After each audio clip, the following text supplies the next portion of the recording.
Good morning, warriors, shield maidens, and all of you who identify as the AIDS virus.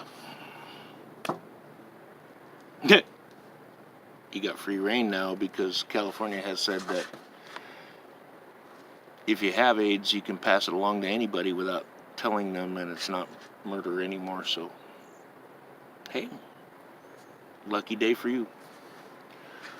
Today's voting day. I know, especially the left has come out and said, and the right's done a lot, but the left has come out more and said, get out and vote. It's your duty. It's your right. The left has never been concerned with your rights. Ever. As long as I've been alive, the left has tried to suppress your rights and take your rights away from you and put you under total control of the worst politician that you can imagine that you hate the most. That's the person they want to control each and every aspect of your life. So, make this one real short. If you have not read a proposition, the actual text of the proposition, and you have not read the legislative analyst's take on that proposition, then they're usually pretty good. They're usually pretty unbiased. If you have not read a piece of legislation, if you have not studied a candidate's voting record, and you have not watched a majority of the interviews, speeches, rallies, town halls, whatever, that politician has done, and if they've done none at all, you're not taking that into account,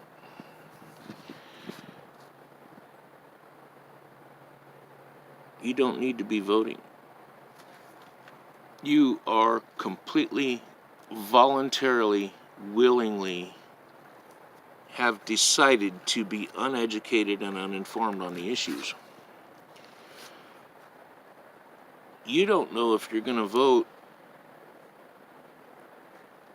on a proposition that the headline reads, "This will support a woman's right to choose." And the back text of that proposition might mandate that the taxpayer provide $16 billion a year to the NRA. You don't know because you didn't read it, because you don't understand what you're voting for, because you don't give a shit, because you want to read the headlines and you want to see the tagline at the bottom of the CNN broadcast and you want to hear what they have to say. Don't vote if you haven't read the proposition. Don't vote on a piece of legislation that's going to change everybody's life if you don't know what you're voting on. How can you vote for something you're uninformed? Now, yes, voting's a right. I don't want to take that away from anybody.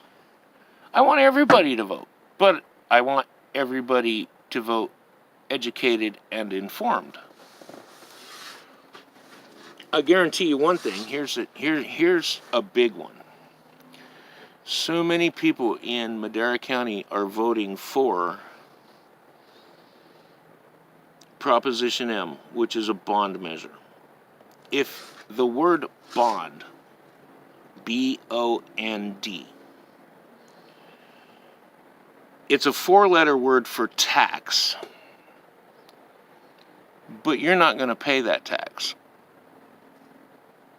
Your children and grandchildren, and Measure P in Fresno, your great-grandchildren and your great-great-grandchildren are going to pay for that tax. If there's a bond, I buy the bond.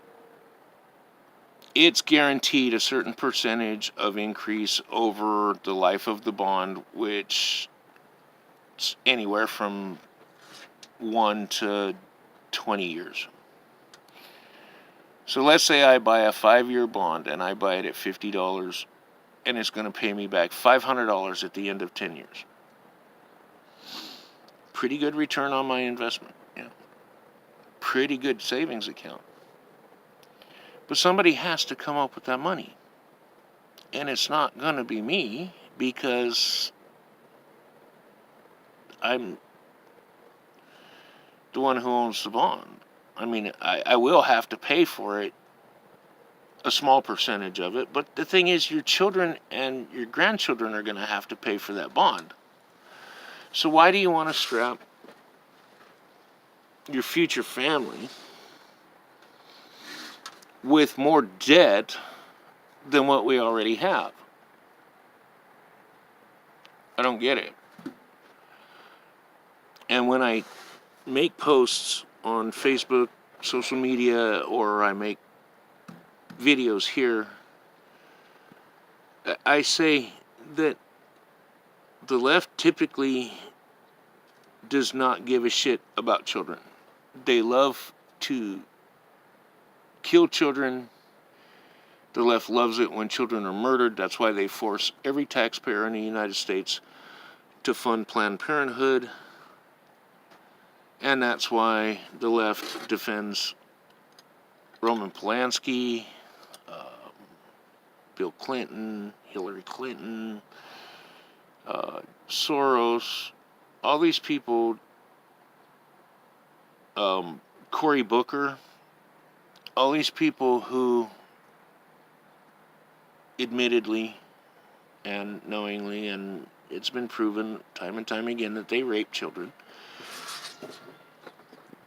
You all defend them. So don't tell me you're protecting the children and worried about the children who are separated from their parents at the border, because you don't give a fuck about the children. But here's the thing. Back to voting. Because I got off on a tangent, and for that I apologize, but I do all the time, so I digress. Here's the thing.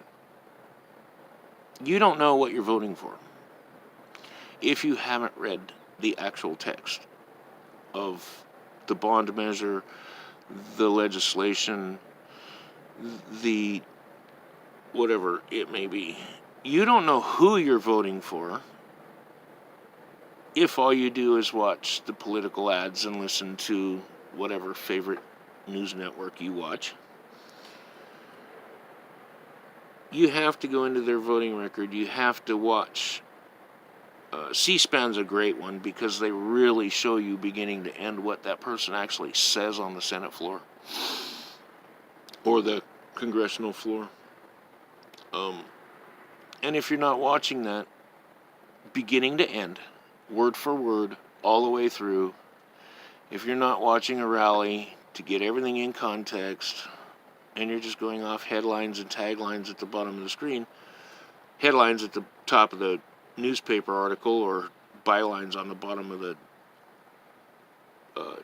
TV news broadcast, you have no clue who you're voting for or what they stand for. If you're not looking at the voting record of the person, you have no clue what they stand for. If you haven't looked at what legislation they've written and proposed and pushed, you have no clue who you're voting for. I want everybody to vote, but I want everybody to vote educated and informed. So if you're not educated and informing yourself, don't vote, because you could end up in a world of hurt and a situation that you can't ever get out of. And you may be doing your family a lot of harm. So that's all I got to say. I know it's late in the day for those back east, and I know most people probably won't watch this beginning to end to begin with, but that's fine. I do what I can to keep everybody informed, enlightened, and throw my little bit of wisdom out there every now and then. If you're informed, go vote. If you're uninformed, please don't fuck the world off or this country off because you're voting your feelings. Emotions are a bad way to vote, just like going to the grocery store when you're starving to death does not help your budget. Okay? So, that's all I got to say. Have a great day. Be safe out there. If you ride a motorcycle, ride it like you stole it. If you ride a car, please look for bikes. It's nice for you to just hold your lane position or move over a little bit if we're splitting lanes, but you know what? Don't try to slam us off, because it's not going to get you anywhere. And if you create a wreck, you're just going to be delayed anyway. So, watch for bikers. Bikers, be courteous. Be aware that there's other drivers on the road. And don't panic and freak them out. So, anyhow, good luck. Have a great day. Hope your weather's nice. And hugs to all my friends. And kisses to all my lovers. And talk to you later. Bye-bye.